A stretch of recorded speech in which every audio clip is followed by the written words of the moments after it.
Good morning, everybody, and welcome to Living Astrology with Janet Hickox.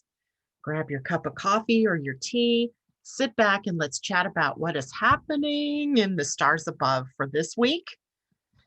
The third full week of September. It's actually week 4 or 5 in our human design, week 5 in our human design week. Those weeks go by faster.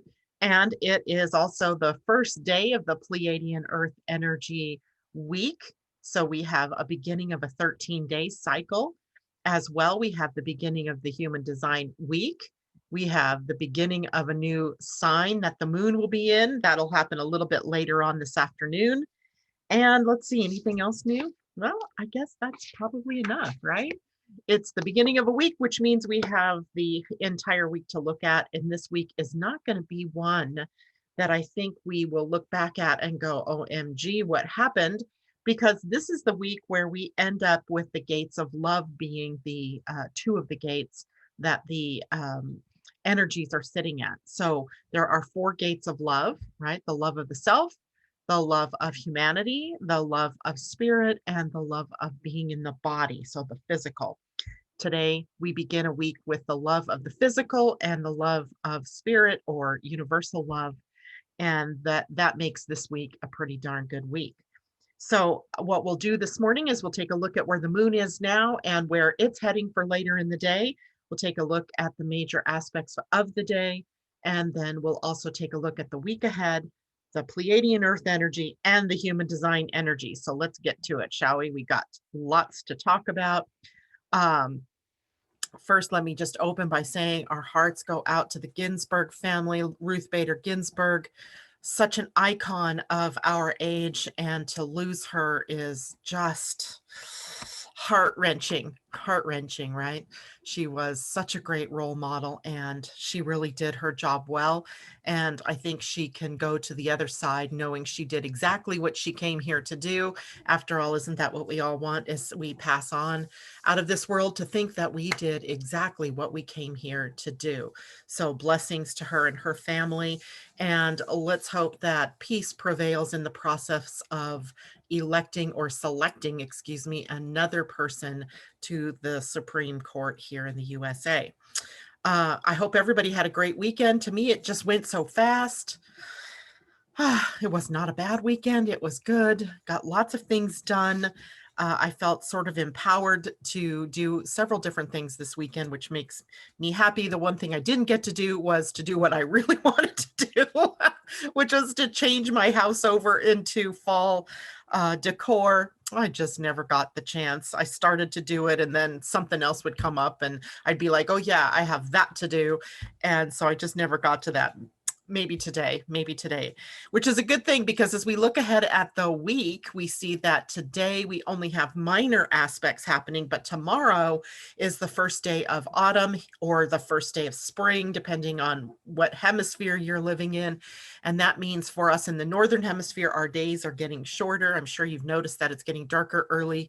And it's also darker in the morning. When I first get up at 6, it's like, I don't want to get up. It's still dark. And for those of you in the Southern Hemisphere, you're noticing your days getting longer, and that is the way of the world, right? That things are changing. So we have our autumn equinox tomorrow at 6:30 a.m. Pacific time, 9:30 a.m. then for those of you on the East Coast. That is marked by the sun's movement out of Virgo and into Libra. So tomorrow we'll be talking more about Libra, more about what we can expect in the equinox, the 3-month period of time known as autumn. It will be jam-packed, to be sure, right? There's lots going on, both in the outer world as well as through the aspects astrologically. And there'll be a lot for us to chat about during that period of time. Other big things this week: Mercury in a square to Saturn. That means we're going to have to be minding our words as we go on through the week. And we also have Mercury then later opposing Mars. So Mercury opposing Mars, watching our words, watching our minds. And then on Friday, the 25th, the moon in Capricorn conjuncts all of those Capricorn, the Capricorn bunch, I call them. And so that changes up some energies for us as well.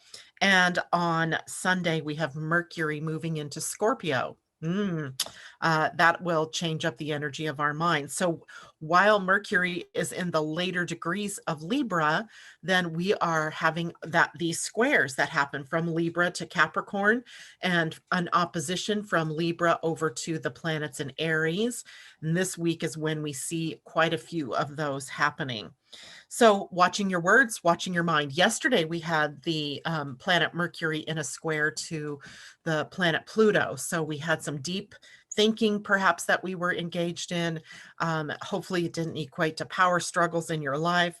So we have four key things going on then that kind of imbue this week with speech, with mind, communication of all sorts. So watch what you're saying and how you're saying what you're saying. Okay. And pretty much that's it for the big week, right? As we look ahead, that's the biggest things for the week. Mercury moving into Scorpio in the weekend will kind of gives us an idea of where things are going in terms of our minds and our communication. Scorpio is a sign of deep intensity and passion, and it is also very emotional. So we'll have some emotional thinking, some emotional speeches, some things that are connecting us to perhaps things that we have to change, right? That's very transformational energy. And we'll talk more about that as the week goes on as well. Let me stop in and say good morning real quickly to everybody out there that's checking in with us.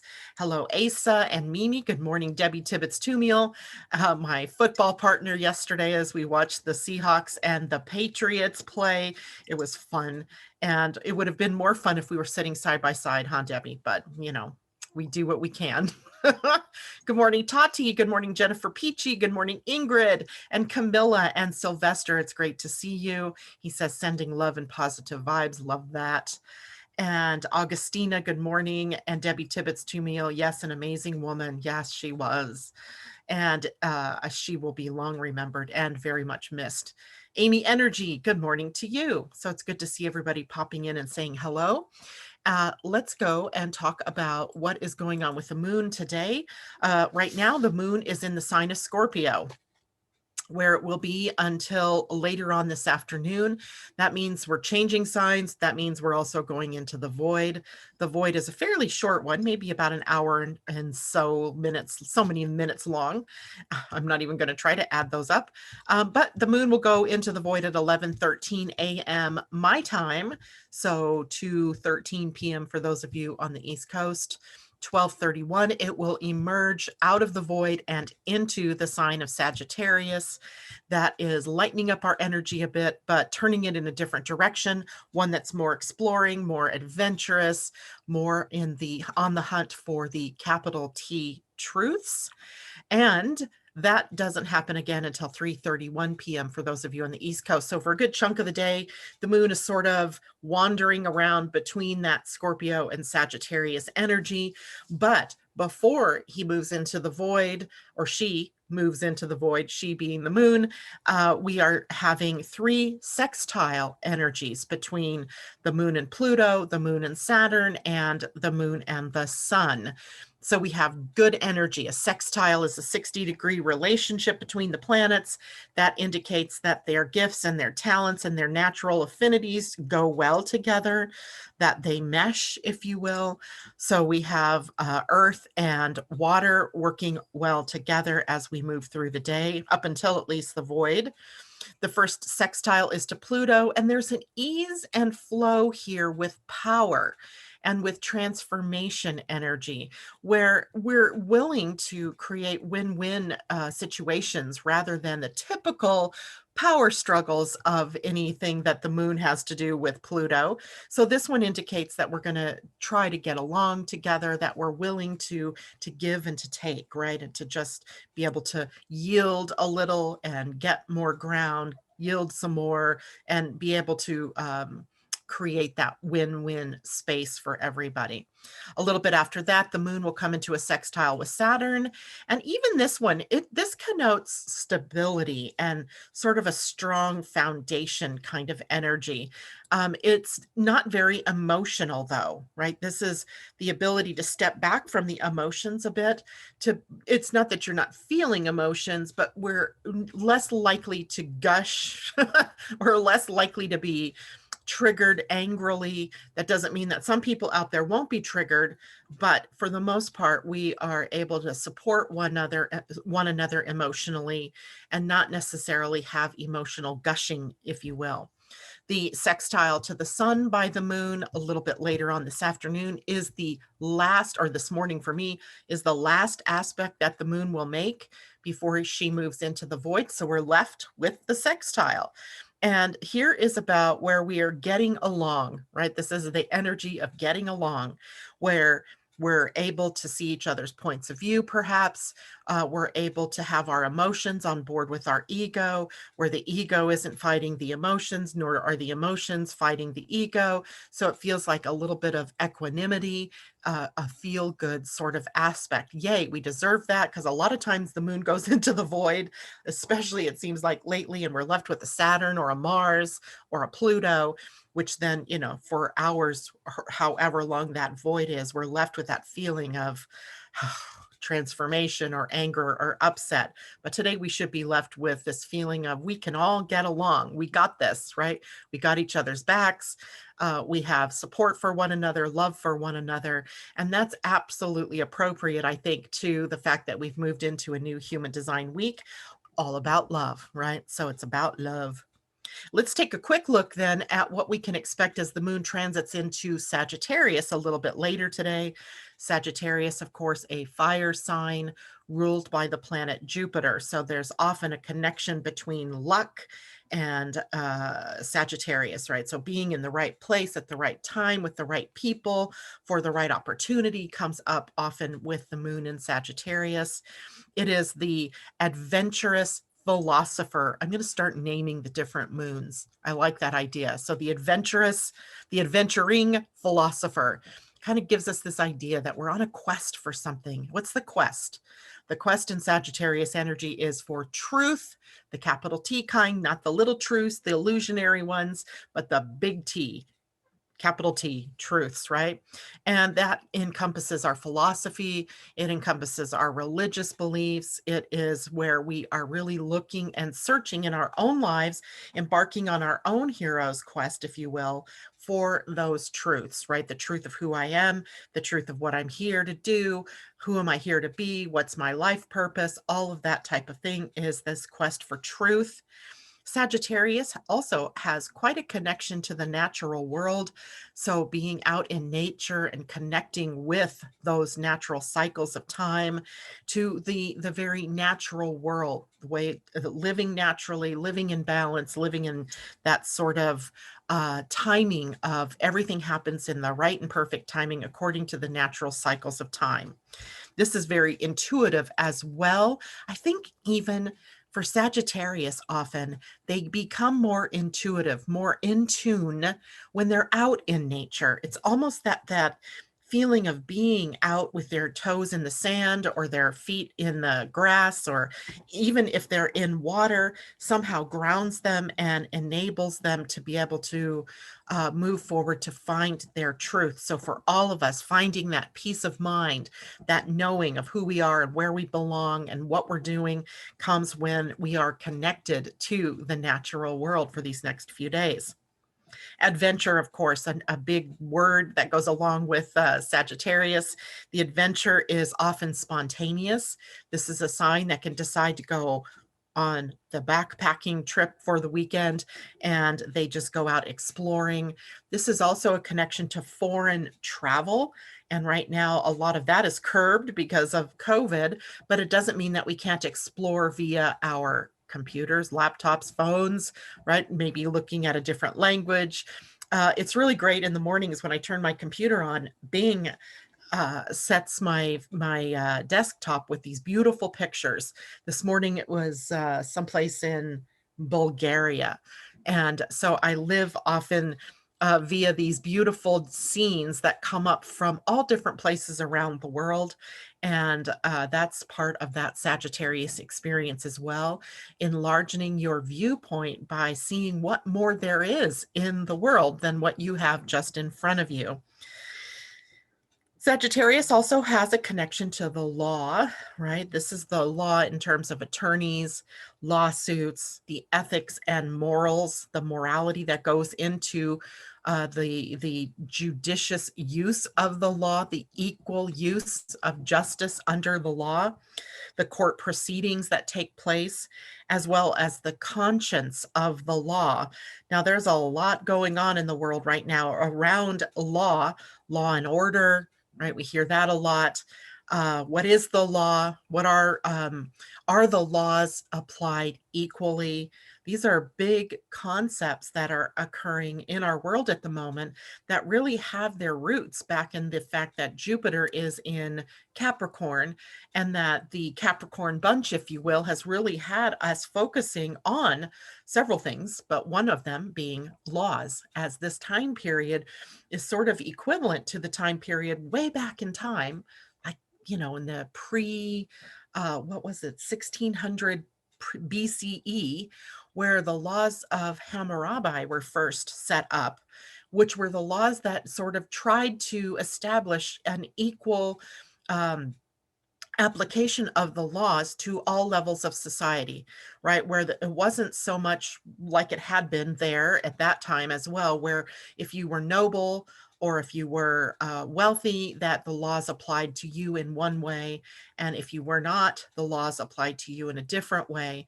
So those laws established an equal footing, an equal grounding under the law that worked well for a while. And then, of course, over time, as greed overtook the planet, as that shadow of greed, we end up with laws that are not equally applied, right? If you have money, you can buy your way out of anything. We all know this. It is like this unspoken reality that we've lived, but it is not the spirit of the law, right? The law was initially established to establish a level playing field. So we'll see that more and more.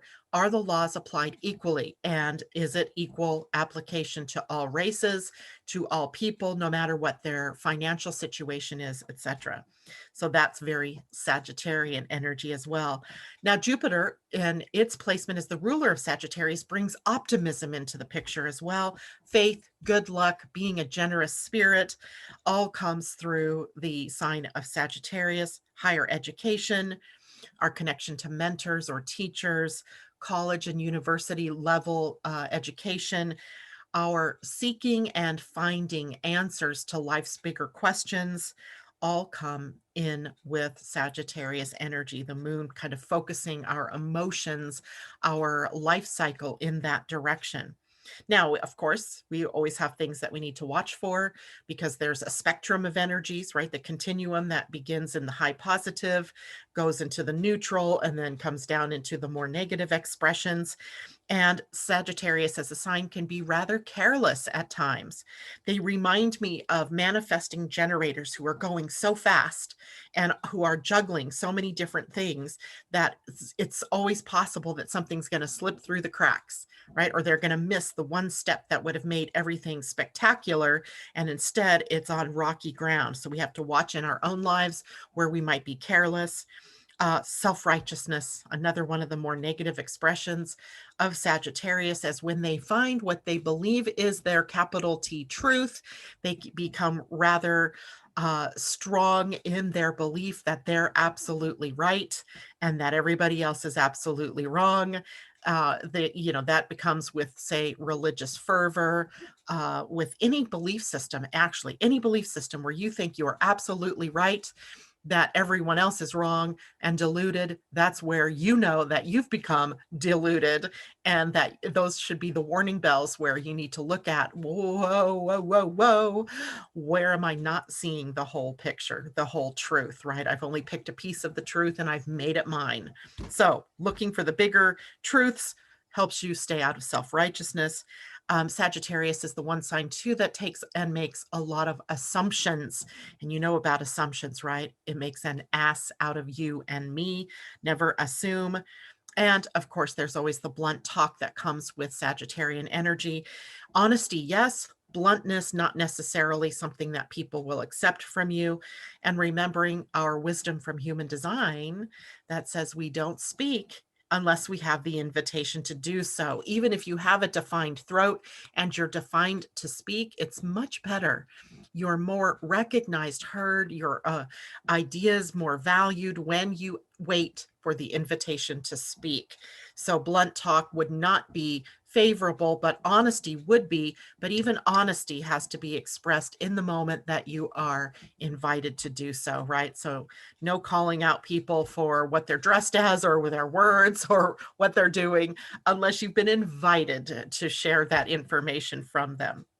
In the body, Sagittarius rules the hips and the liver, which is interesting, I think. Thighs, the upper legs, issues like sciatica also come through the moon in Sagittarius. So there we have sort of the big synopsis of what's going on for the next few days. But today we also have a sort of minor aspect pattern that's developing, and we have a couple of them this week with the planet Venus.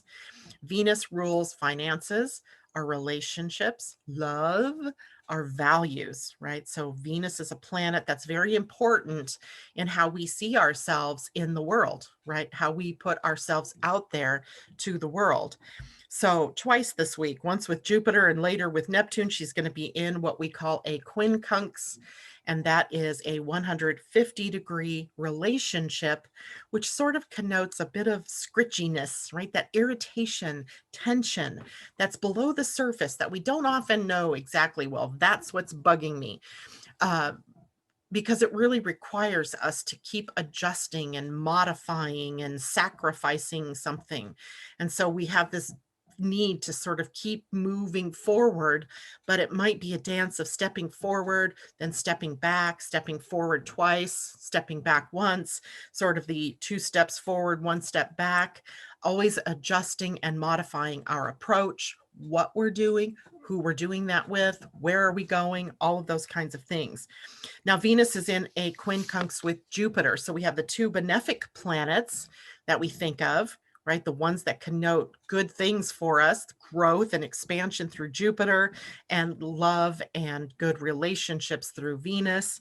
So when these 2 kind of are dancing in a difficult aspect, it kind of dampens down how we feel, how optimistic we feel about how things are going in the world. And in this one, we want more. We want more from our lives. We want to know that what we're doing is the right thing. We want to know that we're on the right track, but we don't know what we truly want. We don't know what we want, but we know we want more. Can you see the problem inherent there? And that's made even a little more difficult with Mars in retrograde in the sign of Aries, where we are already reliving a lot of our revisioning, reliving, re-evaluating where it is we want to go, what it is we want to do, because we're bumping up against places where we can't seem to move forward. Well, maybe the real question is then, what do you really want? If you can't move forward in the way that you thought you wanted to go, or if life has thrown you that stop sign or that block, that limit, then it might be helping you, right? There's a benefit here. It's stopping you from going headlong in the wrong direction. So the question then really is, what do I really want? It's funny because it's been a message I've been giving people last week and will probably have to keep giving this week, is about getting aligned with your dream, getting aligned with your vision, re-aspecting all of those things, revisiting everything that you thought you wanted to do, right? There's a lot of things I think that come up, and especially now when we're going to have the moon in Sagittarius with all of these opportunities that may be cropping up while Mars is retrograde, also telling us you can't go there yet. You have to sort of look at what is true for you and what is not. We are spending a lot of time revisioning, reimagining. What do you want? Right? So a lot of times I'm telling people, Get back to your dream boards, to your vision boards. Allow your mind to sort of drift into, new areas or into the older areas, right? Sometimes we've had the dream, we know what we want, but life put us on the track to not get it, or put us on a track to go in the opposite direction. Here's your chance to course correct, right? We want comfort and steadiness on one hand during this transit, yet we're also wanting to go further, to expand and explore. So we're between that safety, comfort over here, and that discomfort, but I got to move in that direction. Life seems to be pushing me over there. And that's part of this quincunx at all. And our relationships, of course, present challenges to us, right? As with those same sort of tension things pop up, the tension of what I want versus what that person wants. Maybe you shifted and started to move in the direction of your significant other, or that person shifted to go with you, but maybe you don't even know where you're going. So a lot to consider in this very minor aspect, supposedly, that's going on. And these minor aspects are often those little, the itch that you can't reach, right? The thing that just is annoying, but you can't, like a paper cut or a hangnail, seems so small, so minor, but the fact that it's on a very nerve ending filled part of your body means that it's going to be annoying. So we have this annoying, scritchy, irritable, tension filled energy that is helping us to find a direction that we really want to move in. That's its purpose. Not to hurt you, not to make you feel upset or bad or angry, but to really get on board. Remember, all of this time that we're in right now is about really getting clear from an emotional respect where it is that we're out of alignment with what's true and correct for us as individuals. So when you're noticing anger or upset or discontent, right? Any of that type of energy, it's got to be that a call from deep inside of you that you're not facing the right direction, or that you're not doing the right things. It's not about the other person that you feel like might be triggering that for you. It's not about the situation triggering it for you. It's all in your response or your reaction most times to what life is presenting you. So remembering that everything that is popping up in every moment in every day is really about you keeping yourself in alignment with where it is you're meant to be moving. It sounds so easy when I say that, but the experience of living it that way can be a little bit different, right? Because we have these minds, and the mind starts to tell you all kinds of different things, stories, if you will. So we have to learn to let go of the mind and really get into our bodies. That's the main energy of this week. Can we get into the love that we are experiencing when body and soul are aligned, heart and mind aligned? All right. Questions, comments. Oops, I keep forgetting to look over here. Okay, I'm not seeing anything. Whoa. Let me go over here to, thank you, J-Lo, for saying that. She says, if you're liking the video, hit the thumbs up button. Please subscribe. I'm getting over that hump. I need to get that done. That's like this big goal I've had. All right, let's see what else is out here this morning. J-Lo, good morning, by the way. I'm not sure if I said that to you earlier. Roweda, good morning. Leilani, good morning. And Ursula, hello there. And Leilani says, I got a little too much truth this weekend. Ooh, I'm good on Sagittarius. I see tears there. Sometimes that might be a good thing, right? A sort of purging of all that's been held within you. And remember, we've had the moon in Scorpio for a good chunk of the weekend. That's a purging sign, right? That's a sign of transformation, letting go of the old, the heavy baggage, the I was going to say the shit. I didn't know if I could say that, but I'm going to, and letting it get, released from us. So we sometimes aren't very comfortable in that, but it is worthwhile. And they keep saying I have a traffic jam with the kids being in school. Likely because you need more bandwidth or something for your internet. That's the one thing about all the kids being at home and at school. My daughter has all the kids at her house.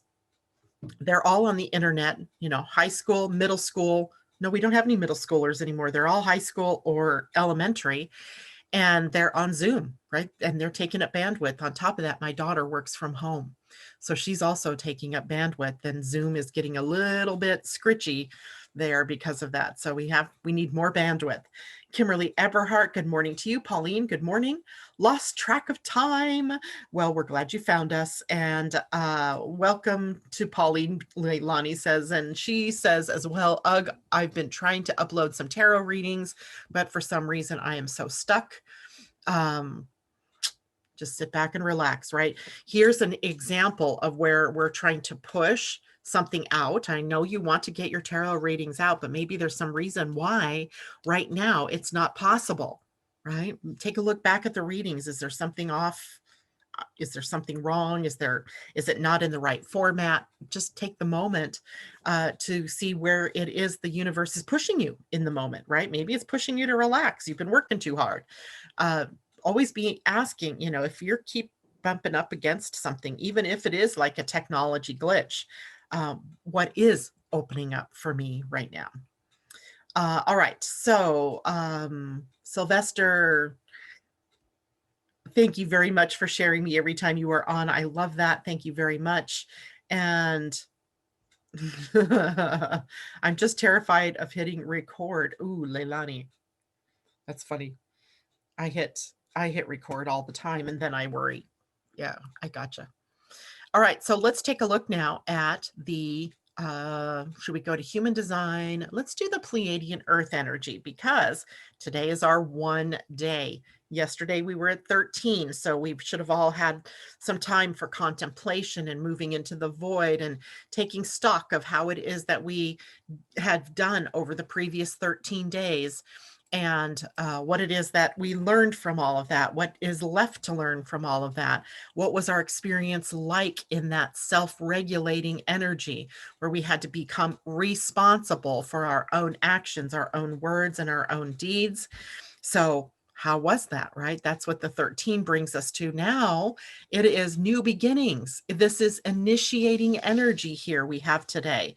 This is the blending of possibility and intention, and that equals the possibility of new thoughts, new ideas, new opportunities, new connections.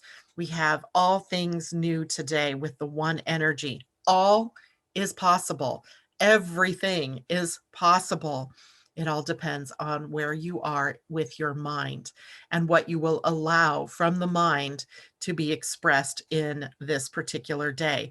There's no stop being here, right? There's no brake pedal. There's no stop sign. This energy is pure intention and what do I want?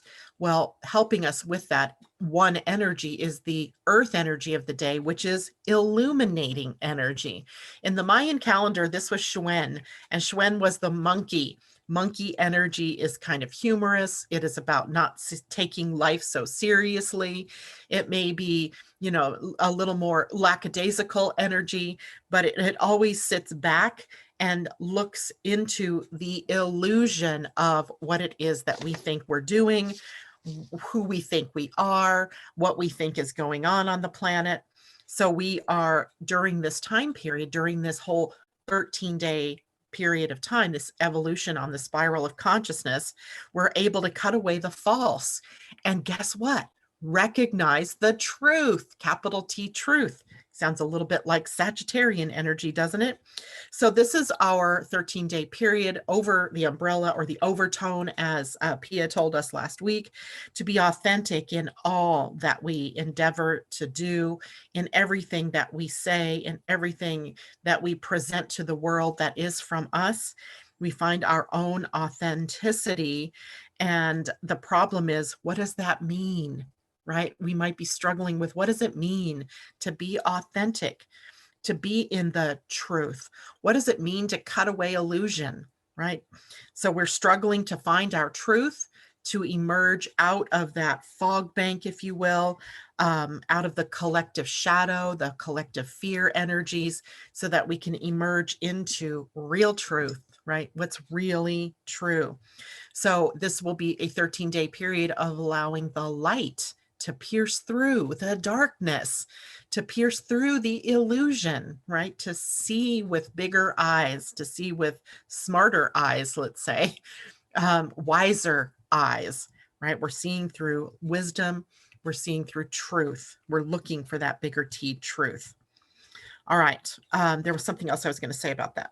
It reminds me that the South Node and the North Node are still in the human design gates 12 and 11, with the South Node at gate 11, which, as Richard Rudd describes it in one of his talks on this gate 11, about even if there's just this little pinpoint of light, that if we focus on that light and bringing in enlightenment, illumination will happen, right? That illumination comes when we're focusing on what's in the light as opposed to what's in the dark. Remember that. All right.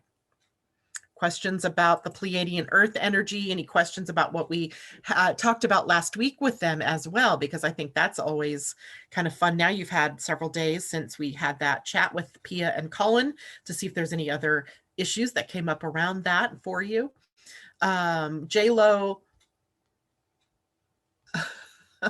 I'm not sure what she means. The little chakra helper from this Taurus Earth Sun with Libra, having the Virgo morning star, points very interesting, knowing the power of behind things. Yes. So the Venus star point, I did get a little bit of a moment to check that out this weekend, very little moments. But at the same time, one that I really did focus on quite much was the Virgo star point, because my friend Cornelia was asking me questions about it. And it's a pretty interesting one, right? That everybody should find their Venus star point. We'll be talking more about that as I learn more about it. But I really loved that whole conversation around that star point. She bought the book, so you've read up on yours as well. And Sylvester says he felt his crown chakra being activated last night and this morning, right? Maybe downloads coming in. Let's see. All right, so I'm going to switch over now to human design. And before I do that, I'm going to show a graphic here. Is it open? Yes, it is open. So let me share my screen with you, and we'll take a look at what to expect for the next 5 or so days. This is week 5 in our human design. Love, love, and more love, right? Love energy is a bigger organizing force or principle in the universe. And we are focused on that energy. Of course we are, because we're at the equinoxes. The turning of the seasons also puts us in the gates of love. Either we're at, like this week, 4625, or we're at the 1510, or we're at the 1015, or we're at the 2546. Those are our 4 gates of love, and they're in different configurations through the 4 seasons. So the 4 seasons sort of act for us like a tuning fork, if you will, that reattunes us to love energy. And what is the love energy this time? Well, this turning of the season is about the sun at the gate 46, which is the gate of physicality, being in the body, the love of the physical, the love of your actual body, right? Your body temple, if you will. So the sun at gate 46, living a life of good fortune, is as easy as being in the right place at the right time. In other words, following your body's wisdom. Now, here's the funny thing about this gene key or sun at gate 46. In the gene keys, it is the shadow of seriousness, where we get very technical, very serious about what it is we're supposed to do, where we're supposed to be, who we're supposed to do it with. And we set off in a very Saturnian way toward that life path that we have in front of us. Well, look at the gift. The gift is totally different. It's the gift of delight, right? Delight, being in the light. The Siddhi is ecstasy, the highest expression of that. And it's interesting to me because these 2 gates are my design, sun and earth. And because it's that time that I was born right around the summer solstice. And this was the design at the time of my birth. So I'm always struggling with this idea of purpose. Those of you born right around now, and I have a couple of clients that are born right around the September 22nd to 24th period of time, where this is their life, their conscious line, sun and earth, where they're always questioning, what is my life purpose? Right? What am I here to do? Where am I here to go? When you look at this through the gene keys, Richard Rudd basically says, whatever it is you're doing in the moment that brings you happiness and joy is your life purpose, right? So a part of my experience even is whatever it is I'm engaged in is my life purpose. There isn't one specific thing that I'm meant to do or be. A part of it is, as long as I'm having fun with it or I am delighting in it, that is enough. And every one of you has a gate 46. So even though it may not be your sun or your earth, you have it, right? It might be more inconsistent in your particular chart or your life, but right now it's defined, right? For the next 5 days, this is defined in your human design. So the question then becomes, am I too serious? Am I finding love in all that I'm doing? Is this become drudgery? Has this become a task, a menial task that I no longer want to do? I mean, it doesn't mean that there aren't sometimes those things, right? The determination to get in and do what we need to do, but it doesn't mean that we have to be so serious about it. It's just another stepping stone on the path to getting where we really want to be or getting what we want. Now, the earth raises the red flag a little bit here, right? The earth and the sun become challenged to evolve, right? They're evolving together. This is a system of the sun and the earth, with us living on the earth, being challenged to move more fully into our real truth on the planet. Well, the earth at gate 25 is in the gate of innocence, but this gate is more than that. This gate is about meeting life's initiations as a spiritual warrior, right? With love, with wonder, with the just open heart, open mind.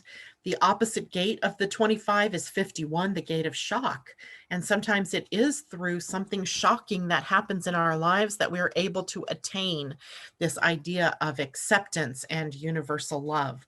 So the shadow here is constriction, where we shut down or we bring it in, where we contract instead of staying open. So constriction is the shadow, acceptance the gift, and universal love is the siddhi. So when we look at the love energy in the gate 46, what we see is the love of the body and being in the physical, but the honoring of the body as a temple of sorts, as the very first gift you had, right? The gift of the body. Determination and dedication in this particular gate comes out as good luck or serendipity, that being in the right place at the right time with the right people and the right opportunity. It's almost like following the physical, right? So many times we as spiritual people want to sort of ignore the physical, like somehow we're supposed to transcend the physical in order to be more spiritual. But this would seem to fly in the face of that being in the body, being in the physical gives us the opportunity, the vehicle through which we can orient ourselves in the right place, right? With the right people and the right opportunities. The earth at the gate 25 is the higher self, spiritual self, if you will. And this holds the potential to help others hold love. Say that 10 times fast. So the energy of the gate 25 is very open and loving energy. And in the aura of that energy of love, it helps other people also hold on to that energy. So being mystical and spiritual and in universal love energy has an aura about it that allows other people to also feel that same loving energy. So being aware then of this for the week, what are we putting out? Right? The energy that we're putting out, if it's love, allows others to feel that love and also then express that love to the outer world. And again, this is spiritual warrior energy, love and wisdom that empowers through love energy. Okay.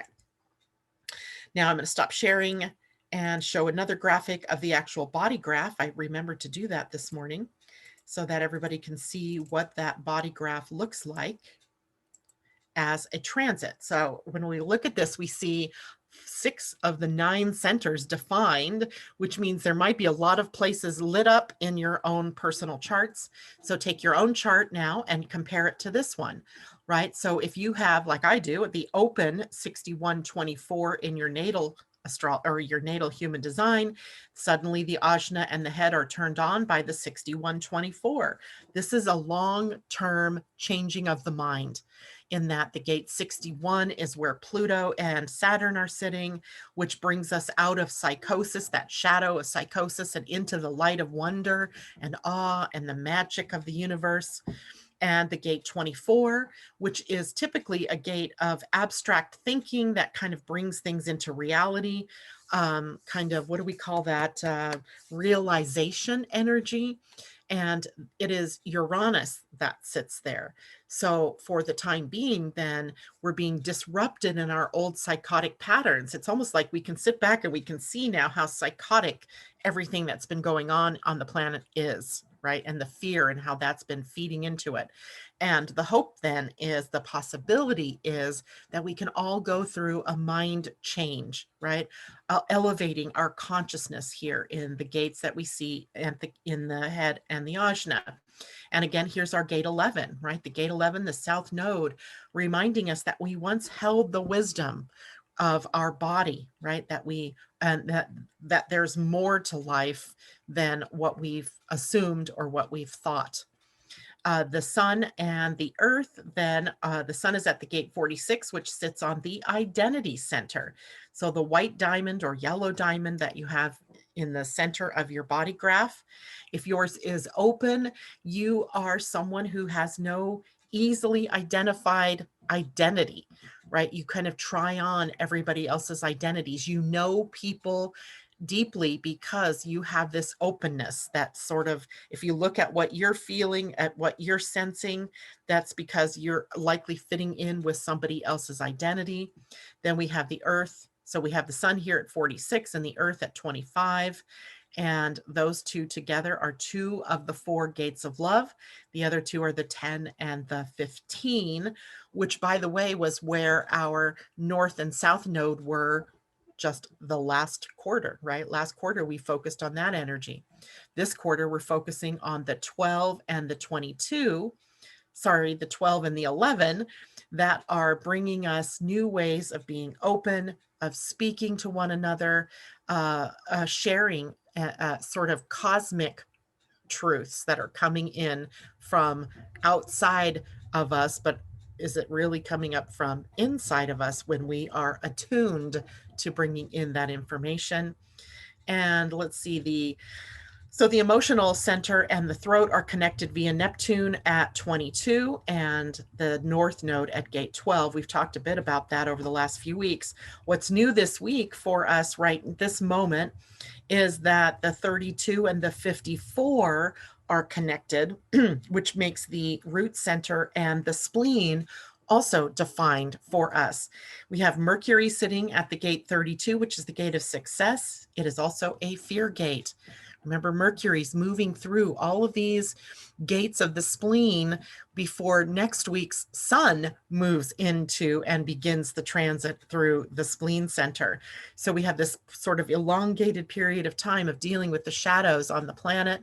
The sun's move next week takes us directly into those spleen gates, and we get to learn a lot about ourselves through the shadows that we experience, the fear energy.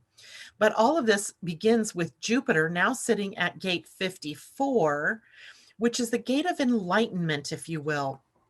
And let me say what I mean here, because it's interesting, don't you think, that enlightenment begins in the root center? But the root center is the pulse of energy that comes up from our connection to the earth and propels us outward. And so the gate 54 is the gate of ambition or drive or having goals to go out into the world. And right now it's going out toward the spleen, conquering those fears. The fear here is that we're going to fail, right? The fear at the gate 32 is about failure. Or in some people, maybe it's the fear of, what does it mean to succeed? What if I did succeed? What would that mean? And so there can be that fear here. And yet we're pushed out by Jupiter at 54 to embark upon that journey. And we first encounter it here in this particular week at the 32, which is about the fear of failure. This whole channel we call the channel of transformation, but it's actually kind of a channel of workaholism, where we can blindly keep working and enduring and persevering and using determination and tenacity to stick with a goal. Now, on one hand, that could be a good thing. But on the other hand, if what we're doing is bumping up constantly to something, is it a fear? Is it a block? Is it a limit? Is it a self-sabotage? Then we have to stop ourselves in order to be able to see more clearly, what am I doing? Where am I going? What do I want? All of those kinds of energies come up with this as well. So we have this very activated human design body graph this week. Lots of places where you can become complete. Like I do not carry the gate 54 defined, nor do I carry 32 defined, but suddenly this week it's activated. And you know, I knew this was coming because yesterday I started to panic about all the things I had to do, which just pushed me to work almost the whole day yesterday. And which is fine. I have the energy to do it. But some of you might be projectors, or you might be manifestors, or you might be reflectors. And this energy is sort of alien to you. And you may overdo it because you feel like, wow, I could do this. I can get this done. So be ready and willing to remember what it is that you're here to do, your type, your strategy, your authority. And this is just borrowed energy for this particular time period. All right. Questions about all of that. So I'm going to stop sharing. Thought I was going to stop sharing. There it goes. Tell me how you're feeling. Tell me what you're thinking. J-Lo. Yeah, I'm still waiting for my calendar too. I don't know why it's taking so long. That just doesn't seem right. Pauline says, I was born so close to winter solstice, and maybe this is why the natal chart is sun in the galactic center, right? Because the galactic center is right at the 26 or 27 degree mark of Sagittarius. So that's what would happen. Your sun would be, just as my sun is exactly opposite that point, the anti-galactic center, if you will.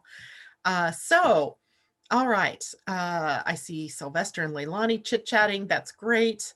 And any other questions about anything? In the meantime, while I'm waiting to see if questions are going to pop up, let's draw a couple of cards for us for the week. And I felt this morning immediately like we needed an animal. Oh, spirit animal. There we go. And I think we need a wisdom of the oracle. So these are cards for the collective, as Allison must be at work. She hasn't been out there for the last couple of days. And I know that when she's out there, she says, pull a card for the collective. So that's what I'm doing this morning, pulling a card for the collective, an animal spirit card that can be our guide this week. Oh, wow. You just kind of flipped out there, didn't you? And interesting, it's card number 38, which is an 11, which is about enlightenment or illumination. And it is lizard energy, lizard spirit. And lizard spirit says, dream the world into being. Lizard spirit, right? Lizard spirit, dream the world into being. Let's see what that says. Number 38. I actually like this energy. Okay, so 38 says, and it was upright, so it's our regular message. And the oracle's message says, when was the last time you basked in the sun and allowed yourself to daydream, to imagine what might be and who you might become? Lizard spirit appears when you are called to let your imagination flow and dream something new. Inspiration is available to you now if you are willing to slow down and let your eyes close a little, allowing ideas to dance in your head. What might come into being if you were to pursue your dream? How might you grow and expand if you allowed yourself to dare to believe in the impossible, making it possible first in your dreaming mind and then in the world as you co-create with spirit? Give in to the power of imagination, and soon your dream will become clearer. The steps will reveal themselves, and what was ephemeral will begin to coalesce into form. Dream it and be it. Spirit asks you to dare to dream big. I mean, really, this popped out perfectly in tune with what we've been talking about this morning, where we may still be sort of sitting here feeling like we don't know what we want, right? So take the time to dream it and to be it. Love that. Okay, I always love it anyway when the cards mirror. It's even like the Pleiadian day where we're at the one, right? The initiation energy where all is possible, right? Possibility plus intention, reality. It's magic. It's like being the magician and just going, voila, there it is. Okay, so let's pull a wisdom of the oracle card. That can also be a guide for us in this particular week. I kind of feel like this is a good week, even though there's some, transits that are a little dicey. We can do it. We've been through these before, by the way. The moon and Mercury, they move fast enough that these aren't alien energies that we're experiencing this week. Mending, card number 52, and it was upright. That sounds like a good card. Mending and 52 would make it a 7.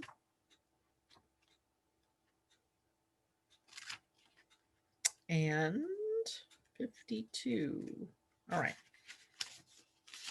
And it says, the essential meaning of the card is forgiveness, making amends and healing after arguments. The oracle's message: each time we are hurt and allow the hurt to pass through us without understanding and integration, we accumulate an unwanted burden. This keeps us chained to the very things we need to heal: the pain, the memories, the echoes of resentments, and the arguments that we rehearse over and over. Now is the time for mending rifts, healing wounds, and letting go of the old hurts in order to reclaim your power. Now is the time to forgive, to release, to make peace, and to make amends to others. Set yourself free. Woohoo! That is a really good card.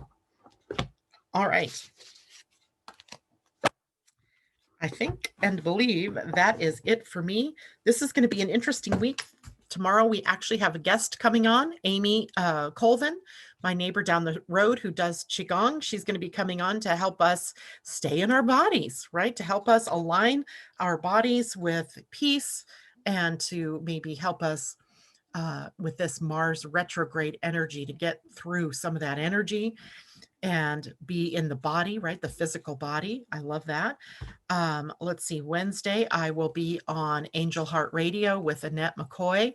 And for those of you who really love human design, this will be a good week for you to listen in. It is on at 5 p.m. Pacific, so 8 p.m. for those of you on the East Coast. And we're going to be talking about the fears of the spleen, right? What can we expect as we go into October and we start really seeing every week this new energy of a fear, a shadow, and how it is that we can overcome that shadow, how we can use that energy and value ourselves even more so that we can feel the fear and do it anyway, right? Whatever that is. And that'll be Wednesday night. And also Wednesday evening, right after that show, I'll be on with Anea and Carol Ann, and we're going to be talking about the last installment in our solar plexus mutation energy. And that should be interesting. Maybe helps get people a little bit clearer about the solar plexus and what changes are happening because of that. All right. That is it for me this morning. I hope you all take care. Have a wonderful day. I'll see you tomorrow morning. Bye for now.